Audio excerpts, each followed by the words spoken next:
It's now time for the Pony Cake Sports Podcast with your hosts, Josh Stevens, Tim Thompson, and Tom Schultz. Woo!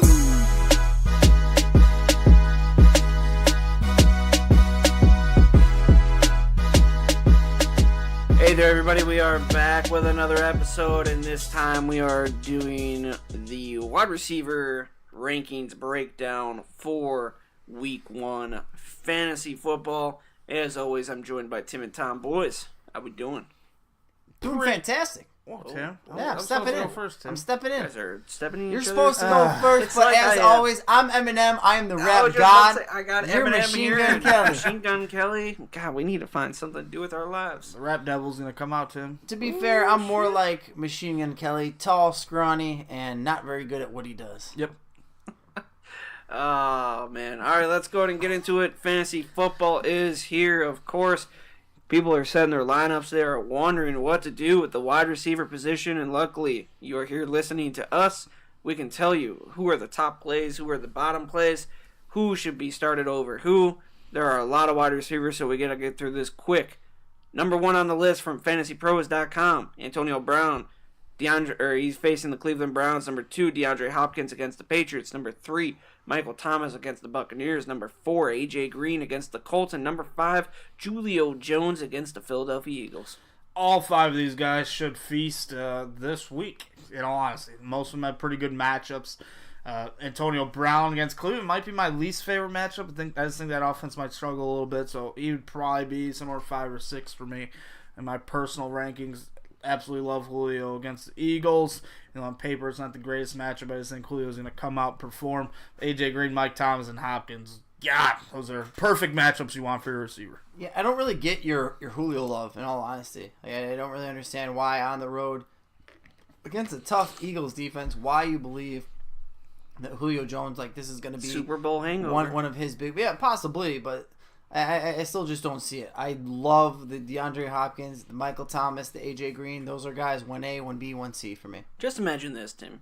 We had our fantasy draft, right? It was like Christmas for us. Yep. You had a hangover for how many days? Well, not The Eagles drink for a very, very long time.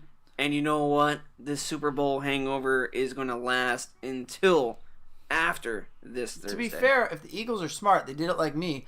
My hangover didn't start until Tuesday hit because I just was continually drunk from our Super Bowl or our fantasy draft party until my first day of work, which was Tuesday morning.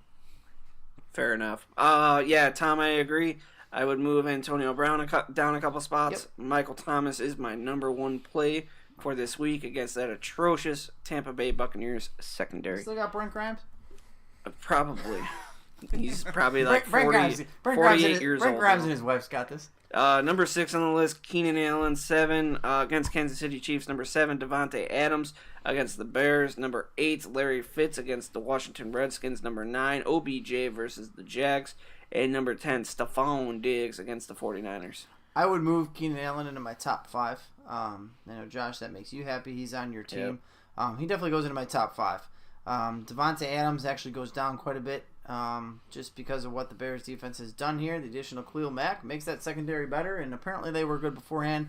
I wasn't buying it, but who knows. Larry Fitz is perfect where he's at. OBJ, I guess he's okay where he's at. I think he can potentially fall out of the top 12 against that tough Jacksonville team and the addition of Saquon Barkley. And I'm good with Stephon Diggs being on 10, potentially moved up a little bit. And these are guys you're gonna have to start all of them. OBJ against Jacksonville, it sucks. You do not like your receivers facing the Jacksonville Jaguars defense. They got absolute studs at the cornerback spot. Hopefully they can move OBJ around and create some mismatches. Love Fitz against Washington. No one in their secondary scares me. Not even Josh Norman. He's getting up there in age. He has lost a step. Keenan Allen against Kansas City, fantastic. You have to love that. Yes, Antonio Gates is back, but I'm expecting Keenan Allen to be a big red zone threat for this football team. He kind of dropped off in that spot last season. He's going to have some positive regression. Keenan Allen with a tutty this week. Guys, do we see Odell Beckham Jr. throw some type of sideline shit fit if he isn't an integral part of the offense here in week 1. I could imagine that possibly happening. Imagine this: Saquon Barkley getting probably about 18 carries, and then say Evan Ingram is out there. He gets 4 balls thrown to him. Sterling Shepard gets about 6 balls thrown to him, and OBJ has, because he's maybe getting double covered, or because they have the best defender on them, he has 5 balls only thrown to him. I could see him throwing a fit. Jalen Ramsey with the safety over the top. Good luck, OBJ. As long as they win. Yep. Yep, as long as they win. Moving on, T.Y. Hilton at 11 against the Bengals. Mike Evans at 12 against the Saints. Number 13, Adam Thielen against the Niners. Number 14, Golden Tate against the Jets. And number 15, Chris Hogan against the Texans. My favorite guy is Chris Hogan in this group, in all honesty. I think he's going to eat. You know, there's not many wide receiver options there for Mr. Tom Brady. Or is it 4 wide receivers on the active roster? Obviously, James White's going to be used as a wide receiver. They like to throw the football to their running backs. But Houston Texans secondary is not very good. They have a fantastic pass rush, but the Patriots can find ways around that. Chris Hogan is their best deep threat in my eyes, mixed between him and Gronk. But I think Hogan, when he has been healthy with Tom Brady, he's been one of the best in the league. I like Hogan for his value in terms of receptions this week. I think he's going to have between 8 and 10 receptions, which is obviously huge. You're looking at a 13 to 14 point game, which is what you love out of a wide receiver. Only issue with Hogan is I don't think he's going to get those red zone looks. I think that's going to be Gronk. I think that's going to be their running backs and a creative player that Tom Brady finds a way to throw a touchdown to. How much higher would you move Chris Hogan on this list? He's a top 12 for me. Yeah, I'd move him up. It's exactly what it was, 3 spots. Put him at 12, and I'm content there. My favorite person on the list, though, is Tom's boy, Eugene. Eugene against the Bengals, right there at 11. Could potentially be moved a little bit higher, but I feel like Andrew Luck and T.Y. Hilton are going to try to come out this week and prove a point. Prove that they're here, they're real, and the Colts are way better than the 31 that they were in preseason. I think they've seen up to like 26 or 25. That's just ridiculous. I don't get it. I get that they still have a lot of work to do, but Andrew Luck and T.Y. Hilton as a duo is one of the best in the National Football League. Agreed. Number 16, Tyreek Hill against the Chargers. 17, Demaryius Thomas against the Seahawks. 18, Jarvis Landry against the Steelers. 19, Doug Baldwin against the Broncos. 20, Marvin Jones against the Jets. A lot of good value right here in this little spot. Jarvis Landry is probably my favorite guy out of here. He's going to be used a lot with in this offense. We saw in the third preseason game, when you have 9 targets and a half of football, only 3 catches, but still, you want those targets. That's exactly what he got in Miami. That's what has made him so viable.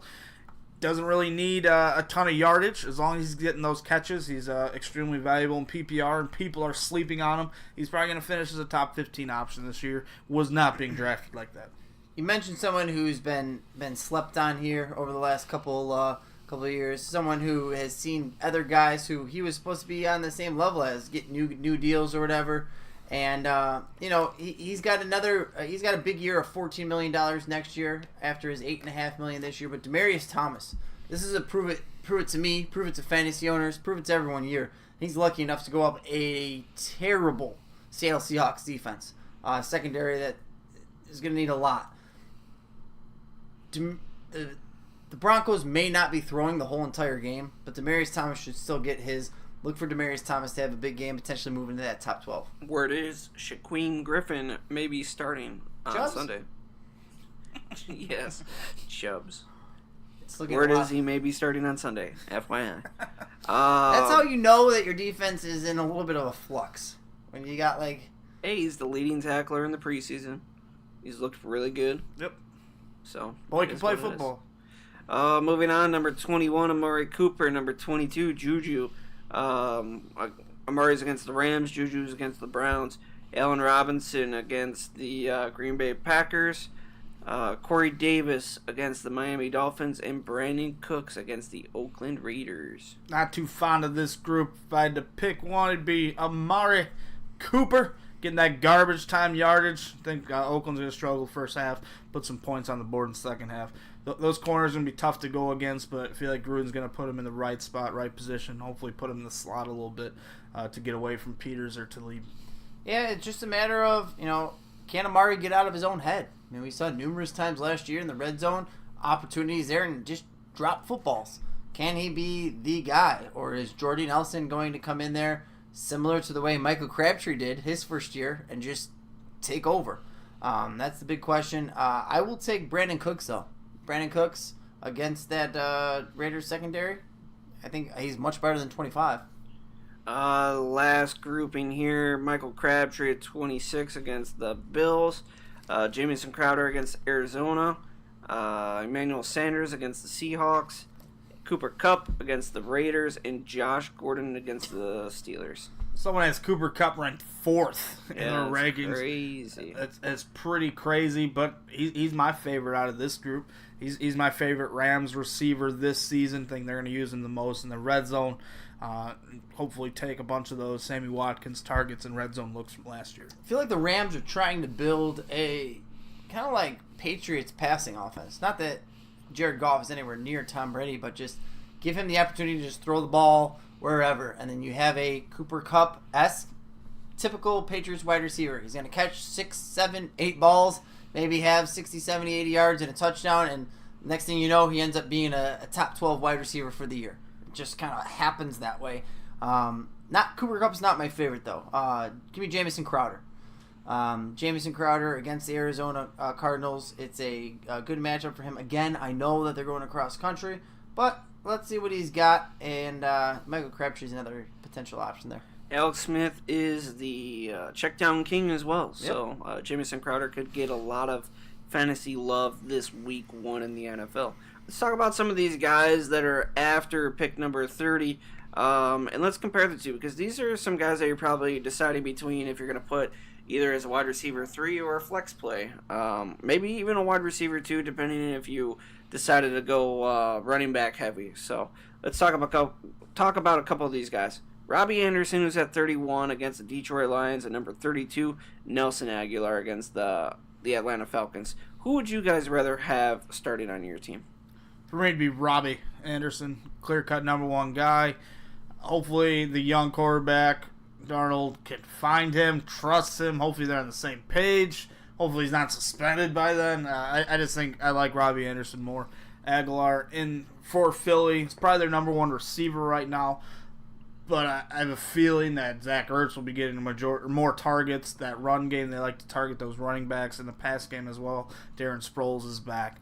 So for me, it'd be Anderson. I agree with you, Tom. I like Robbie Anderson more. It's just you're going to have Detroit's the prime of Detroit's defense all over Robbie Anderson. They know that that's the guy that they have to shut down, and they win handily. So unless it's garbage time, which it very well may be, it just makes me really nervous. It's one of those things that if you're starting Robbie Anderson, you might go into the second half and he has no receptions. Yeah. So just be cautious. He might still get some garbage time stuff. We've seen it. I know not this week, but Marquise Goodwin, someone to look to in the future. This week, though, you guys mentioned him before. You were all over him prior. Kenny Stills against the Titans. If the Dolphins are able to come out and pass the ball at all, Kenny Stills is going to be a big-time factor of that offense. He's going to be one of the big-time names. So he can be their deep threat. He can catch the ball. Kenny Stills is a guy to watch. You just mentioned Marquise Goodwin. I was going to ask you guys. Marquise Goodwin, he was drafted pretty high in drafts, in our draft specifically. Pierre Garçon, drafted later in drafts. Who are you guys looking at in this matchup if you had to pick one of these San Francisco wide receivers to outperform the other? I would be going with Pierre this week. Yeah, I mean, I'll be biased. I have Marquise Goodwin. I'm the one who overdrafted on him. I think that Marquise Goodwin has the opportunity to fall in love with Jimmy Garoppolo. They have that opportunity to... Jimmy Garoppolo is looking to form that 1-2 punch with someone. Pierre Garçon he's done that pretty much everywhere he's went, to be fair. But how long is he going to do that for? I just feel like it's going to fall off here eventually. And I think Marquise Goodwin is going to be the guy, but that could be biased. One of our friends' favorite wide receivers, Will Fuller, is ranked number 39. Someone has him as highly ranked as number 13. Yep. against the Patriots. And then I also want to ask you guys, comparing him to a wide receiver such as Keelan Cole, who's ranked number 14 against the Giants. Both favorable matchups via the secondary. What are your guys' thoughts? They're both big time, just boomer bust picks. Keelan Cole was pretty consistent at the end of the year last year, and with Marquise Lee going down, Keelan Cole's been labeled a starter, which is definitely good for him. And Will Fuller, we saw what he was able to do with Deshaun Watson last season. Pretty much every other catch was a touchdown, it seemed like, when those two were on the field together. I'd be starting Keelan Cole over Fuller, though. I'm not a believer in him. This week, I think it's going to be a battle of who can slow the game down more, the Jaguars or the Giants. It's going to be a lot of just trying to slow it down, run the ball, field possession, all that. Go ahead and give me Will Fuller. The Patriots, what has the biggest chance to be a shootout? It's the Patriots and the Texans. Chris Godwin of the Tampa Bay Buccaneers, who could be down quite a bit against the Saints, or players such as Allen Hurns, who is playing against the Carolina Panthers. I would start Godwin over the two guys we just talked about. I'd start Godwin over Allen Hurns this week. I like him. They're going to be down, like you mentioned, and we saw last year this team is starting to trust him a lot. He was labeled as him or Deshaun Jackson as the starter, the number 2 wide receiver. It's still a big question right now, yeah. But I have faith in him. I think he's going to have more snaps than D-Jax, and I think people are sleeping on him too much. Loved everything of him, his college tape, his combine, phenomenal athlete. I think the Bucs really got a steal there. I don't understand how you're so high on Dak and think he's going to be so successful and not be bumping Allen Hurns up a bit, in all honesty. Allen Hurns has he ever had a receiver with 1,000 yards? Allen Hurns has done nothing but go out there and overachieve throughout his career. I get what you're saying. I understand who the Cowboys are. At the end of the day, I don't trust the guys that you're throwing out there to go out there and over Allen Hurns. Chris Godwin still has a lot of people in front of him in terms of scoring touchdowns. So he's the best case scenario, a wide receiver 2, potentially a wide receiver 3. I love Chris Godwin. I do. Not yet, and not with that quarterback. Tim, how many games did Dak throw for 250 yards or more last season? The answer is 4, and he was still quarterback 11. That's why I still love him. Does not mean I have to love his receivers. Fair enough. Daz was never a 1,000-yard receiver with him. All right, boys. Highest scoring wide receiver, biggest disappointment, and what wide receiver did we not talk about do you think should be higher on this list? Too many freaking questions, Josh. I can barely Say remember. those questions again. Really? We do like one at a time. Highest. All right. Wide receiver to score the most fantasy points. Chris Hogan. DeAndre Hopkins. Wow, Chris Hogan. All right, I'm going to go with Michael Thomas. Wide receiver that's going to be the biggest disappointment. I'm going to go Antonio Brown. I'm going to go... I'm going to go with here. I'm going to go with Mike Evans. Mike Evans, interesting. I'm going to go with Demaryius Thomas. And then what wide receiver did we not talk about do you think should be higher on this list? Anybody? I will go with the number 69th ranked wide receiver. And that wasn't for joking purposes, Tom, you pervert. But the woman beater, D.D. Westbrook. Feel like, don't shake your head. He did it. I get it. Oh, I'm allegedly. No, there's a lot of proof there. D.D. Westbrook, and I just feel like against the Giants, they're not a great defense. Like I said, they have a lot to prove, and I like the odds of him getting it to D.D. and D.D. making a couple of big moves, and a big play puts him much higher than 69. Super deep play of the week, Cole Beasley for the Dallas Cowboys. 72 right now. Looking at him. Got him a bunch in best ball leagues in the 18th, 19th round. I think him and Dak will have a nice little connection. Hopefully eat some of those short Jason Witten targets and this year. The king of the garbage, if we're talking garbage, is Mr. Quincy Enunwa. Oh, down there, where's he at? Where is he at? 65. 65 against Detroit. I mentioned before that you're going to have Anderson, getting covered. Anunwa, he just took over last year in fantasy for the Jets with no one throwing to him. They got a potential quarterback there now, so another guy to look at. Another guy, if you're in a real deep league, Traquan Smith, wide receiver from the New Orleans Saints. I know I have Michael Thomas as my best play, but if they're doubling Michael Thomas, Traquan Smith could be a very, very sneaky play for week 1 against that terrible Buccaneers defense. Got a question for both of you real quick. Both rookies, both interesting matchups, but Cortland Sutton playing the Seahawks Anthony Miller. or Christian Kirk against the Redskins? Anthony Miller. I'd take Sutton. I'd rather have Miller. Same. I'm kind of shocked. We're pretty much done with the wide receiver episode, and Josh hasn't mentioned Laquan Treadwell. Come on, man! Thought we were gonna go the whole episode. The great Laquan Treadwell. I hope he goes off this. I can't believe he didn't. I hope he goes off. All right, so wide receiver episode. Does Dez Bryant get signed this year, or is he done? I think he gets signed. I hope he gets signed. I like Dez. Hey, real quick, let's make sure we put a definition on goes off. I'm talking like 3 receptions for like 42 yards for Laquan Treadwell. 2 touchdowns. No 2 touchdowns. just 3 receptions, 42 yards. All right, Josh. That's all. Better week this week. Laquan Treadwell or Anthony Miller? I think Anthony Miller. Hope so. Yeah. I'm glad I got him where I did. If Anthony Miller doesn't outperform Treadwell, the Bears wasted a draft pick. Yeah. It's too early to say that. But No, there's a lot of weapons there. All right. Well, Yeah. anything else? No, shut up, Josh. That's all we have for you guys this time. Hope you guys enjoyed. We are Pony Keg Sports. Follow us on Twitter at Pony Keg Sports, at Fight Talk Tim, at Pony_Keg_Tom. Email us ponykegsports@gmail.com. Until next time. Peace!